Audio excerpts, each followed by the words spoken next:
그러니까 몇 주만 해도 기소가 될 수 있다는 거예요.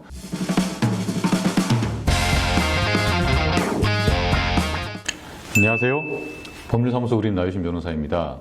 지난번에는 통매음이 뭔지, 통매음 관련 최근 경향, 고소하겠다는 말을 들었을 때 어떻게 대응해야 하는지 이걸 말씀드렸는데요.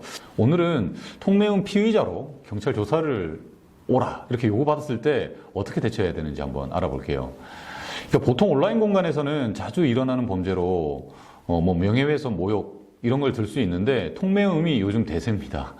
네, 통매음은 명예훼손죄나 모욕죄하고는 다르게 이 성범죄로 분류가 되고 상당히 폭넓게 적용되기 때문에 합의금 사냥꾼이라고 하는 통매음 헌터가 나올 정도로 고소가 쉽다. 이거 말씀드렸었죠.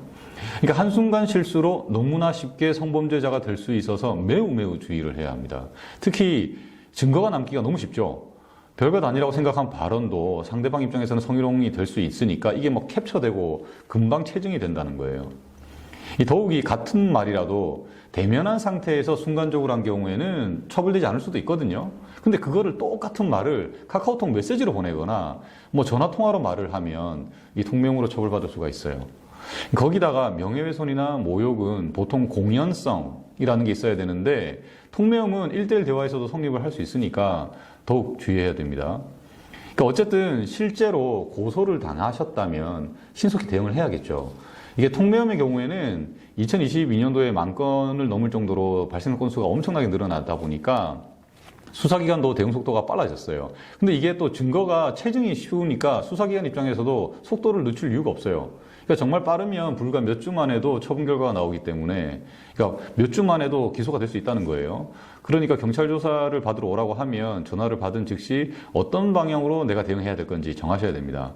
그래서 경찰 조사를 받으러 오라는 연락을 받으셨다면 바로 고소장을 공개해달라는 정보공개 청구를 하셔야 합니다. 그리고 그 고소장을 받아보고 구체적으로 무슨 말이 통매음에 해당한다는 것인지 또는 무슨 물건을 내가 전달했다는 건지 이런 거 파악해야겠죠. 그러고 난 다음에 출석을 해야 되는데 이 조사 일정은 조율할 필요가 있어요. 정보공개 청구를 한 후에 조사받겠다라고 하면 경찰도 그 시간은 충분히 고려해 줍니다. 이건 이제 제가 경찰 조사를 받으러 가기 전에 꼭 봐야 하는 내용이라고 만든 영상에서도 강조를 했던 부분인데요. 네, 무턱대고 아무런 준비 없이 조사를 받으러 가는 거는 사실 굉장히 무모한 행동입니다. 특히나 통매음의 경우에는 피해자와의 합의도 중요하기 때문에 그런 시간을 확보할 필요도 있고 또 내가 기소유예가 될지 무혐의 가능성은 없는지 나름의 방향을 정하고 대응을 할 필요가 있거든요. 그러니까 예를 들어서 증거가 명백하다면 빨리 합의하고 조사를 받는 게 당연히 좋겠죠. 일단 경찰이 전화했다는 거는 고소인 조사는 끝났고 어느 정도 객관적인 증거도 거의 다 수집된 상황이라고 보시면 되거든요. 그러니까 통매음 경우에는 증거 체증이 쉽다고 계속 말씀드리잖아요. 그러니까 고소인의 주장이나 말만 듣고 수사하는 경우는 거의 없는데 그래서 사실 통매음의 경우에는 무혐의나 무죄를 주장하는 것이 특별한 사정이 없는 한은 좀 무모하다고 해야 될까요? 추천하지 않는 방법이에요. 뻔하게 메시지 주고받은 게 있으니까. 그러니까 자신의 형량만 높아질 수 있다는 거예요. 그리고 아무래도 무혐의나 무죄를 주장하려면 변호사의 업무도 많아지니까 보수도 당연히 높아지겠죠. 그러니까 결국에는 기소유예를 목표로 대응하는 것이 바람직한데 물론 아무한테나 기소유예를 해주는 건 아니지만 최대한 선처를 구할 방법을 강구해야 된다는 거죠.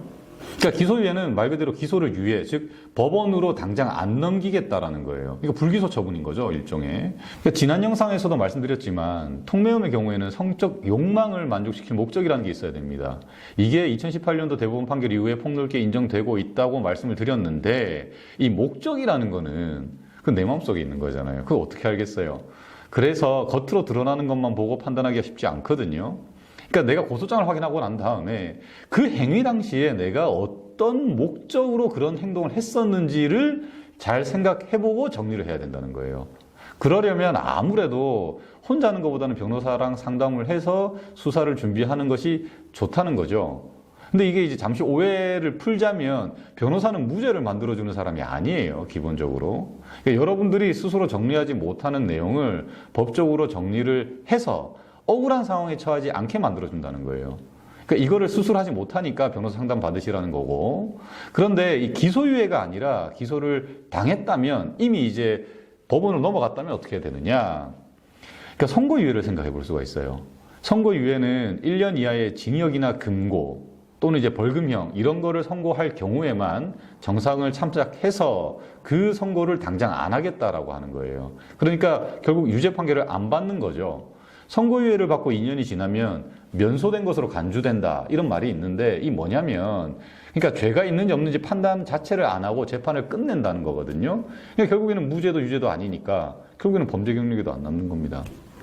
다만 아무나 선고유예를 받는 게 아니겠죠. 그러니까 합의도 잘해야 되지만 일단은 행위 자체가 좀 경미해야 돼요. 그래서 간혹 가다가는 이거 선고유예 받을 수 있다라고 해서 상당히 많은 보수를 요구하는 변호사들도 있는데 지금 본인이 혹은 자기 자녀가 이런 조사를 앞두고 있는 피의자라면 그래서 무혐의를 주장하기보다는 혐의를 인정하되 그 사정을 잘 설명을 하고 반성하고 합의하는 방향으로 대응하는 것을 사실 추천드려요. 피해자와의 합의나 반성문 또는 가족, 부모님, 친지 이런 분들의 탄원서 또는 이제 성범죄 재범 방지 교육 이수, 심리 상담 소견서 이런 것들도 준비하시면 양형에 도움이 되죠. 그러니까 실제로 상대가 유도한 부분이 크다면 변호인 의견서에 그런 내용을 담을 수도 있고요. 그러니까 통매음 고소 접수됐다고 너무 당황하지 마시고 일단은 그 변호사랑 상담을 해서 어떻게 대처하는 것이 이 사건에서 최선일지 그 방향을 잘 잡으시길 바랍니다. 지금까지 법률사무소 우림의 나유진 변호사였습니다. 감사합니다.